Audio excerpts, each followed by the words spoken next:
Le monde entier célèbre aujourd'hui la journée internationale de lutte contre l'abus et les trafics illicites des drogues. À Kinshasa, une quantité importante de ces produits toxiques ont été saisis et incinérés en présence des autorités du pays. Développement régional de la RDC de 1960 à 1997 dans le Kwango-Kwilu, c'est l'intitulé de l'ouvrage présenté par le professeur Jean-Claude Machini pour éclairer la population congolaise sur la problématique du développement dans la province du Bandundu. Le Conseil de sécurité des Nations Unies vient d'adopter depuis hier la résolution 2106 qui renforce la lutte contre l'impunité pour les auteurs de violences sexuelles en période de conflit. Antenne A, le journal John Gomboa.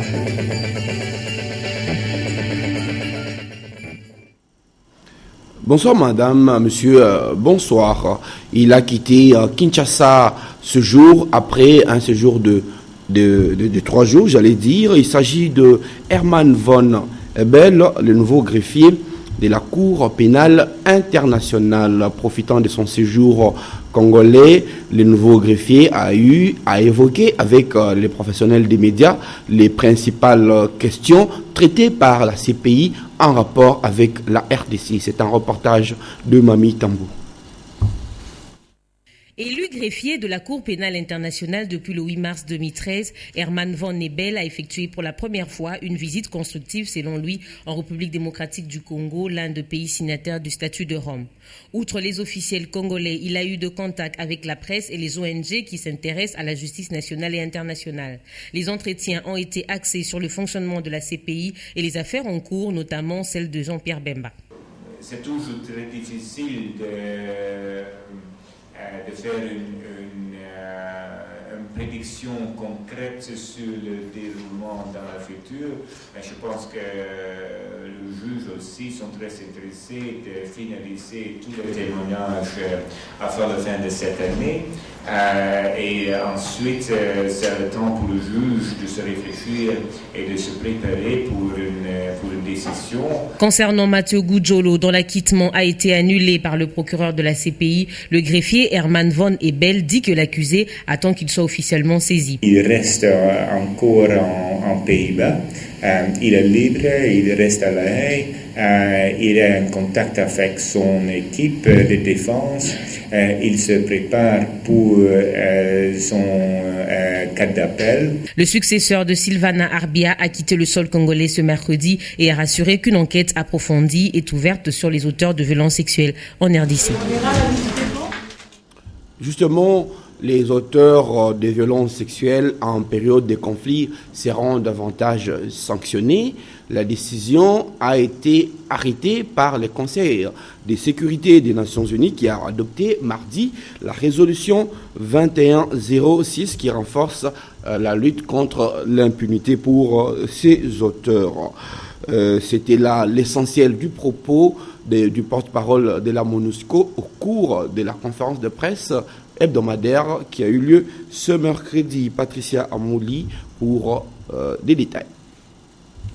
La nouvelle résolution 2106, votée à l'unanimité par le Conseil de sécurité de l'ONU ce 25 juin, est un signal fort contre les auteurs des violences sexuelles commises en période de conflit.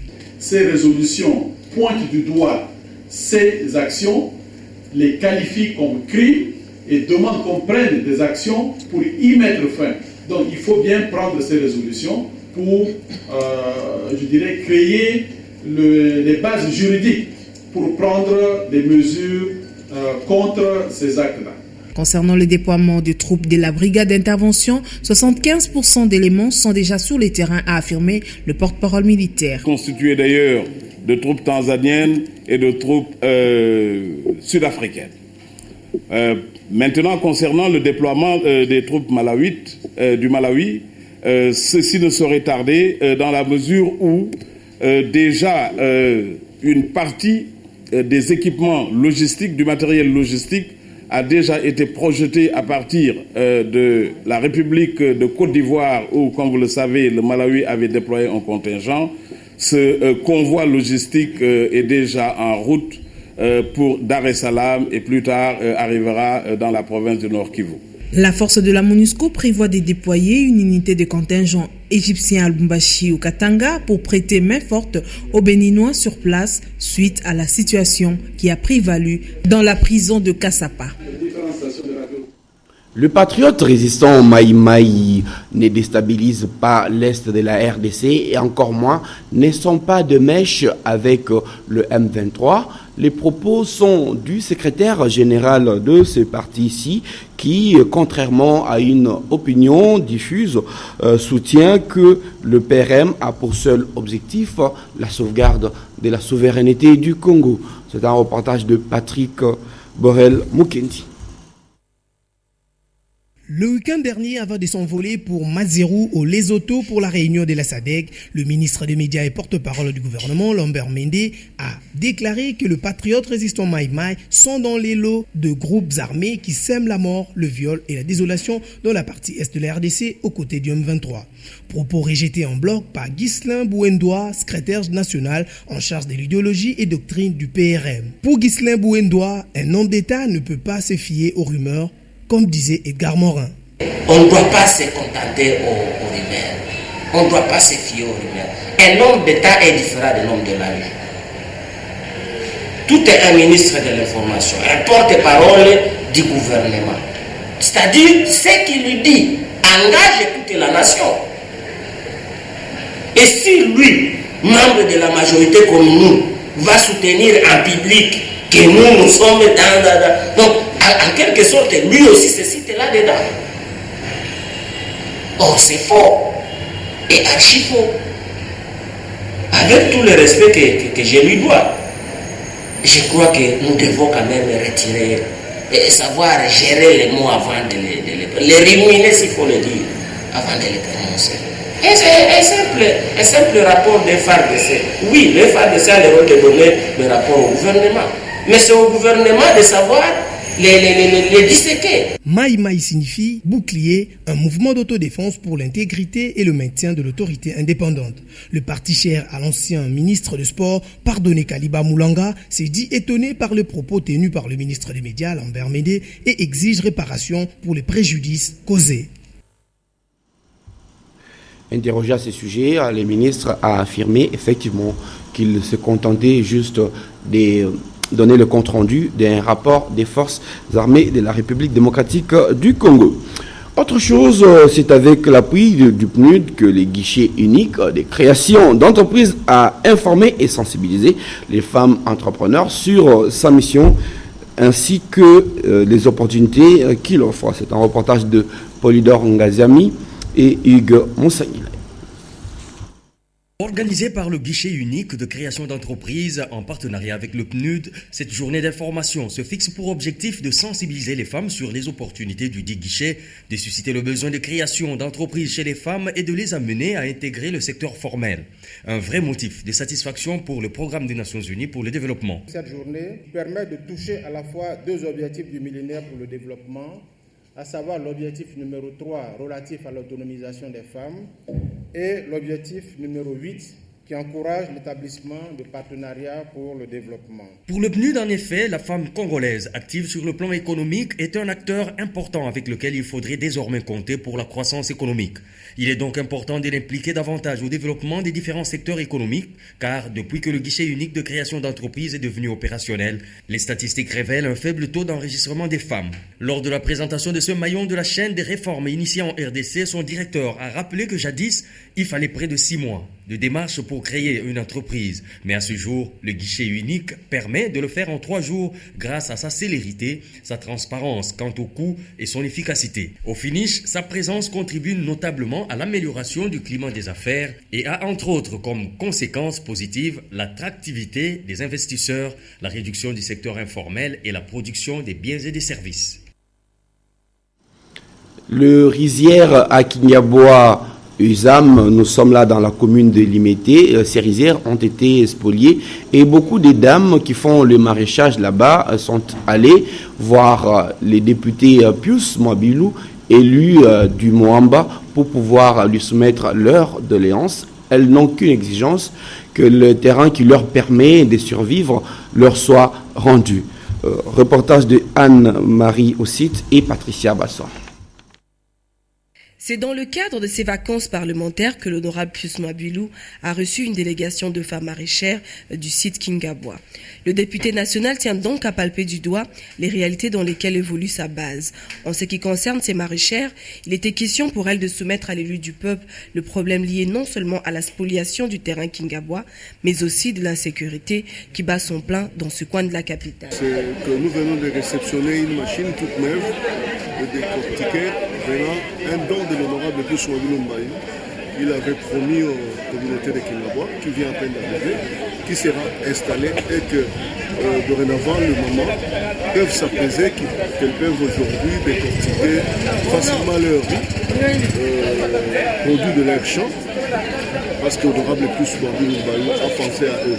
Donc, à l'occasion de ce qu'il est en train de faire dans le cadre de ses vacances parlementaires, aujourd'hui, il a daigné recevoir une délégation des mamans de Kingabwa à qui, à mon nom, il a remis une décortiqueuse que nous allons pouvoir maintenant mettre à la disposition de cette communauté de Kingabwa pour le bien-être. Après cette visite, une marche a été organisée par les femmes maraîchères afin de désillusionner tous ceux qui espèrent acquérir de gré ou de force ce terrain. Il faut noter qu'une décortiqueuse de riz a été remise à ces mamans, dont de l'honorable Pius Mwabilou.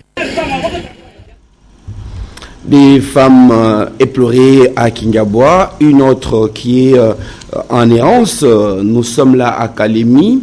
Madame Kouloubi Moulouko a trouvé finalement refuge à l'ouest de Kalemi, au site des déplacés de Moulanguerai, après avoir subi beaucoup de tribulations suite aux exactions commises par les Maïmaïdi des Gédéons au village Kisile, dans la province du Katanga. Mami Tambou restitue les calvaires vécus par cette dame. Forcée à fuir son habitation pour trouver asile ailleurs reste un casse-tête pour Kaloubi Mouloko, mariée et mère de 6 enfants. Elle vient du village Kisele et a fui les exactions de Maïmaï Gédéon pour rejoindre les déplacés de Moulanguerai à l'ouest de Kalemi au Katanga. Depuis son intégration ici, il y a 6 mois, sa famille vit de travaux champêtres et quelquefois du don de PAM qui, selon elle, est insuffisante. Et nous vivons ici des travaux champêtres qu'on fait en faveur des originaires d'ici. Mais nous accueillons quand même, l'aide que le PAM, l'UNICEF et les autres humanitaires nous ont amenés.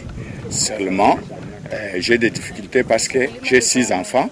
La quantité de la ration qu'on me donne est vraiment insuffisante. Aussi, nous n'avons pas des ustensiles de cuisine et des habits. C'est ce qui nous fait défaut.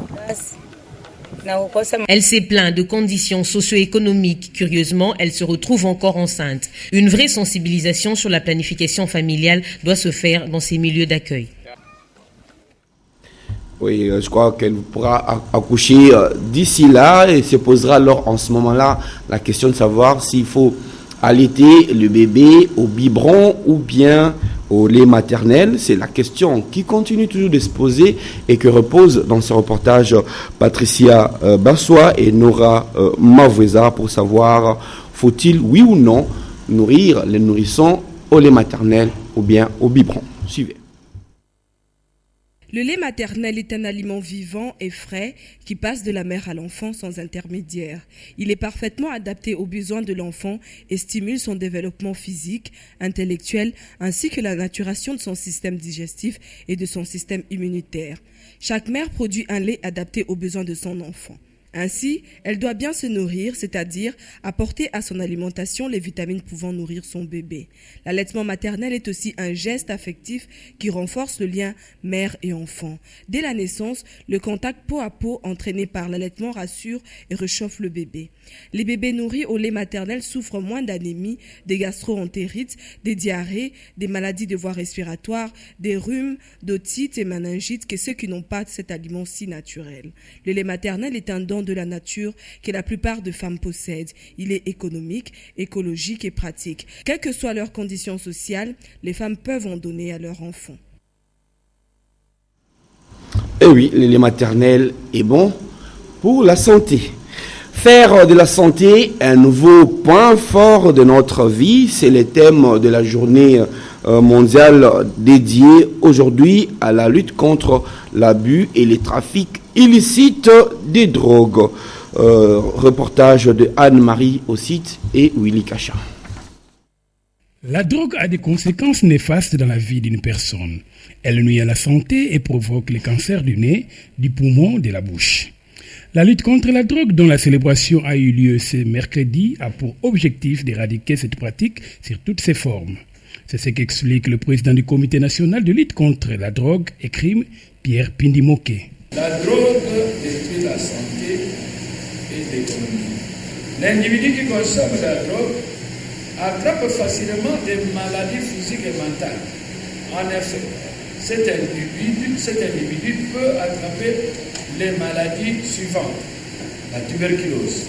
Quant au phénomène Koulouna, Pierre Pindimoké a dans sa gibecière plusieurs stratégies pour lutter contre cette pratique. Il s'agit notamment de la répression contre la vente et l'achat de la drogue. Il en appelle les parents et responsables des établissements tant scolaires qu'académiques à plus de responsabilités.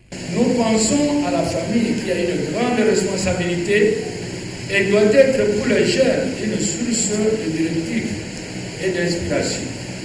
Les écoles, les universités, les instituts supérieurs jouent un rôle incontournable, celui d'informer les enfants, les élèves, les étudiants sur les conséquences combien néfastes de la drogue. Le Comité national interministériel de la lutte contre la drogue et les crimes compte plusieurs antennes à travers la RDC. Celles-ci ont entre autres comme mission de combattre la pratique de la drogue. Grâce à elles, des produits toxiques comme le cannabis, les cocaïnes, la boisson alcoolique traditionnelle communément appelée Supunatolo ont été saisis et incinérés en présence des autorités de la police nationale congolaise, de l'armée et des instances judiciaires ce mercredi 26 juin 2013. La deuxième journée de la 4e édition de Expo Ezures a consisté essentiellement en la présentation des conférences débats autour des thèmes relatifs à la vie de l'enseignement supérieur universitaire et la recherche scientifique en République démocratique du Congo. C'est un reportage de Sylvain Kapombo et Jenny Tambo. Au cours de cette conférence, débat organisé autour du sous-thème Les préalables pour Ezures, facteur de développement de la société congolaise, les dirigeants des établissements supérieurs et universitaires se sont échangés à travers différents exposés. Le professeur Abbé Noagnat, directeur général de l'ISDER Beyo, a partagé avec ses collègues sur la professionnalisation de l'enseignement au sein de son établissement pour le développement en milieu rural. L'on retiendra de la conclusion de son allocution que le développement de la RDC passe par l'amélioration de la pisciculture et de l'artisanat. Prenant la parole à son tour, le professeur Koutoumissa, ministre honoraire, s'est apaisanti sur la corruption en milieu universitaire. Il a axé son exposé en relevant les causes endogènes et exogènes de ces fléaux qui, pour lui, seraient à la base du développement de notre pays. Intéressons-nous d'abord aux causes endogènes. En ce qui concerne la corruption, nous savons que les milieux de l'enseignement supérieur et universitaire ne sont pas en dehors de la société congolaise. Or, nous devons bien le savoir, la République démocratique du Congo est l'un des pays réputés être parmi les plus corrompus du monde. Et la corruption y est systémique. Ce sont les mêmes acteurs qu'on trouve dans la vie courante de tous les jours, qu'on retrouve également dans les milieux universitaires de l'enseignement supérieur et universitaire. L'intervenant a en outre demandé au ministre de l'Ezures et aux différentes personnes qui œuvrent dans ces domaines de l'enseignement de sanctionner sévèrement ceux qui commettent ces antivaleurs, car la cause fondamentale reste l'impunité. Oui, c'est vrai, pas de développement avec la corruption. Développement régional de la RDC 1960 à 1997 dans le Congo Kwilu, c'est le titre de l'ouvrage rédigé par le professeur Jean-Claude Machini. Dans ce reportage, il éclaire l'opinion sur la problématique du développement dans la province du Bandundu. Nadia Koulenfouka, Yuzen Belebele. Cet ouvrage du professeur Jean-Claude Machini a été porté sur le fonds Batissimo, les développements régionaux en RDC de 1960 à 1997 dans l'espace Kwango-Kwilu. Les chercheurs a dans cet ouvrage de 342 pages fait les diagnostics du processus régional et démontré toutes les péripéties qui ont jalonné les périodes des années 60 à 97. Devant un parterre d'invités venus de plusieurs horizons du pays, l'auteur a tiré dans ses recherches les difficultés qui freinent les développements de cette province qu'est les Bandundu. Il a en outre ajouté que la décentralisation, qui est un mode de gestion, ne peut suppléer aux déficiences du cadre national, mais elle est au niveau régional ou local, un acteur clé qui doit d'ailleurs aussi contribuer à la bonne gestion au niveau supérieur. Sport, la Fédération nationale congolaise de judo vient d'acquérir un lot d'équipements sportifs composé de 4 surfaces de tatami et de plus de 150 kimonos.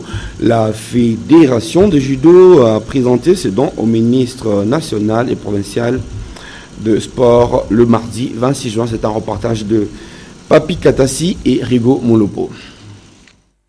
Fruit du partenariat entre la Fédération internationale de judo et la FENACOJU, la Fédération nationale congolaise de judo, le matériel de judo composé de 4 surfaces de tatami et de plus de 150 kimonos sont arrivés à Kinshasa dans la semaine. Le président Francis Bimola Wamba l'a présenté au ministre des Sports à Bodwe Banzamukala Sungu le mardi 25 juin dans son cabinet de travail à la Gombe. Je tenais à venir remercier le ministre parce que c'est grâce à lui qu'on a pu avoir ce matériel. Si je dis grâce à lui, c'est parce qu'il avait fait une demande d'exonération. Et Dieu nous a aidés. Et on s'est battu. C'est vrai, ça a mis du temps parce qu'il fallait aussi certains frais pour le faire sortir. Et aujourd'hui, c'est déjà sorti. Raison pour laquelle on est venu d'abord présenter les matériels. Les échantillons, tout simplement. Juste après, la délégation de la FENACOJU est allée féliciter le ministre provincial des Sports, Godard Motemona, pour son soutien à l'arrivée du matériel. Vous êtes sans ignorer que le gouverneur de la ville, c'est un grand sportif. C'est pour ça que nous sommes en train d'activer pratiquement toutes les disciplines sportives pour qu'on parle de sport. Ce matériel servira à la promotion de ces disciplines à travers les provinces du pays. Nous allons à présent lire la presse dans une sélection et commentaire de Sylvie Fortuné Mboula.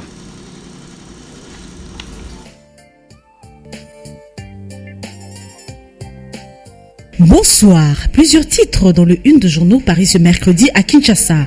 Opposition, un conclave avant le dialogue national, titre La prospérité. En provision de la tenue de concertation nationale annoncée par le chef de l'État Joseph Kabila et qui s'est font toujours attendre, l'opposition, elle, ne dort pas sur ses deux l'oreiller.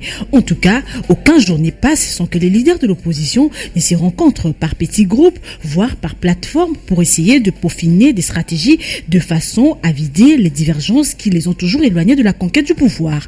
C'est, pour parler d'un même langage, le moment venu. Voilà pourquoi il est envisagé un conclave d'harmonisation des vues. C'est le sens des échanges intervenus la semaine dernière entre un cadre de l'UFC et celui du MLC. Du dialogue national à la révision constitutionnelle, les sapes au titre Kabila seul devant sa conscience. Réélu en novembre 2011, Joseph Kabila a un mandat, le deuxième et dernier qui court jusqu'en 2016. 3 ans avant le terme de ces 2 et derniers mandats du chef de file, ou plutôt autorité morale de la majorité présidentielle, des calculs savants sont échafaudés. Évariste Bouchab, ancien directeur du cabinet du président de la République, ancien président de l'Assemblée nationale, secrétaire général du PPRD, avocat, professionnel de droit, est déjà monté au créneau. L'homme a posé la question de la révision constitutionnelle de l'État et le titre de cet ouvrage que certains qualifient de provocateur. Nul ne sait si ce n'est justement par là le but poursuivi par son auteur. Au-delà de la polémique sur le problème posé, il y a une question importante. Joseph Kabila a-t-il besoin d'un 3e mandat à la tête de l'État? Joseph Kabila, qui est tout de même au pouvoir depuis 2002 et qui totalisera 14 ans de présence. Ininterrompue à la tête de l'État à la fin de son mandat actuel en 2016, peut-il s'élancer dans une aventure sans issue? Ce ne sont pas les courtisans qui l'entourent qui feront le frais d'une fronde populaire. Le dépêche de Brazzaville reviennent sur la crise à l'est du pays. Elle rapporte qu'une mission de la CIRGL dans le grief du 1-23, une mission du mécanisme conjoint des vérifications de la conférence internationale de la région du Grand Lac est arrivée depuis hier au Nord Kivu. Conformément à leur mandat visant l'étanchéité des frontières, les délégués de la CIRGL sont allés jusqu'à la localité de Nyamilima, à 20 km d'Ichacha, dans le territoire de Rutshuru, en vue de s'enquérir de la situation. Les envoyés de la CIRGL ont résolu, selon des sources, de sensibiliser le groupe armé opérant dans le secteur en vue de libérer toutes les routes. Un ultimatum d'une semaine leur a été accordé pour ce faire. À défaut, un coup de force n'est pas à exclure de la part de la brigade d'intervention spéciale déjà à pied d'œuvre dans la région.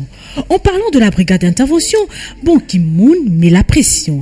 Le secrétaire général de l'ONU craint que la Tanzanie et le Rwanda, qui se regardent désormais en chien de faïence, déclenchent une nouvelle guerre à l'est, renseigne le palmarès. Qui sont derrière les Bakata Katanga, s'interroge et guide à sa une. Viol, pillage, agression, tuerie, incursion criminelle, la province du Katanga vit dans l'insécurité. Ces faits pénaux ont la signature des Bakata Katanga. Qui sont donc-ils et qui sont derrière eux?